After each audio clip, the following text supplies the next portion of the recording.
நீங்க ஒரு ஃபிக்ஸட் டெபாசிட்ல ஒரு 1,00,000 முதலீடு பண்றீங்க. அதே மாரி மியூச்சுவல் ஃபண்ட்ஸ்ல கடன் பத்திரங்கள்ல முதலீடு பண்ணக்கூடிய பாண்ட் ஃபண்ட்ஸ்ல ஒரு 1,00,000 முதலீடு பண்றீங்க. 2லயுமே 7% தான் இன்ட்ரெஸ்ட் கிடைக்குது. ஃபிக்ஸட் டெபாசிட்ல நீங்க வருஷம் வருஷம் அந்த இன்ட்ரெஸ்ட்ட நீங்க வித்ட்ரா பண்றதுனால, உங்களுக்கு வந்து பாத்தீங்கன்னா, உங்க இன்ட்ரெஸ்ட்க்கு 30% நீங்க டாக்ஸ் பே பண்ணணும். உங்களுடைய வருமானம் ரூ. 10,00,000 மேல இருந்துச்சுன்னா. அப்போ உங்களுக்கு ஆக்சுவலா எவ்வளவு இன்ட்ரெஸ்ட் கிடைக்குதுன்னு வந்து பாத்தீங்கன்னா, 7% கிடையாது. 4.9% தான் உங்களுக்கு வந்து இன்ட்ரெஸ்ட் கிடைக்கும். இதுவே மியூச்சுவல் ஃபண்ட்ஸ்ல நீங்க வந்து பாத்தீங்கன்னா, டிவிடெண்ட் ஆப்ஷன்ல போடாம, நீங்க வந்து எஸ்டபிள்யூபி முறையில பணத்த வித்ட்ரா பண்றீங்கன்னு வச்சுக்கோங்களேன். ஒரு வருஷத்துக்கு ஒரு 1% தான் நீங்க டாக்ஸ் பே பண்ணுவீங்க.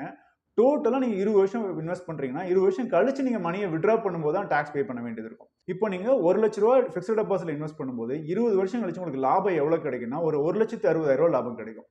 இதுவே நீங்க மியூச்சுவல் ஃபண்ட்ஸ்ல பாத்தீங்கன்னா, உங்களுக்கு ஒரு ரூ. 2,00,000 வந்து லாபம் கிடைக்கும். போஸ்ட் டாக்ஸ் சொல்றேன். அப்போ 2த்துக்கும் டிஃபரன்ஸ் எவ்வளவுனா ஒரு ரூ. 40,000 எக்ஸ்ட்ரா கிடைக்குது. ஒரு ரூ. 1,00,000 முதலீடுக்கு. இதே ரூ. 10,00,000 முதலீடு பண்ணும்போது ரூ. 4,00,000 எக்ஸ்ட்ரா கிடைக்கும் மியூச்சுவல் ஃபண்ட்ஸ்ல. 2மே சேம்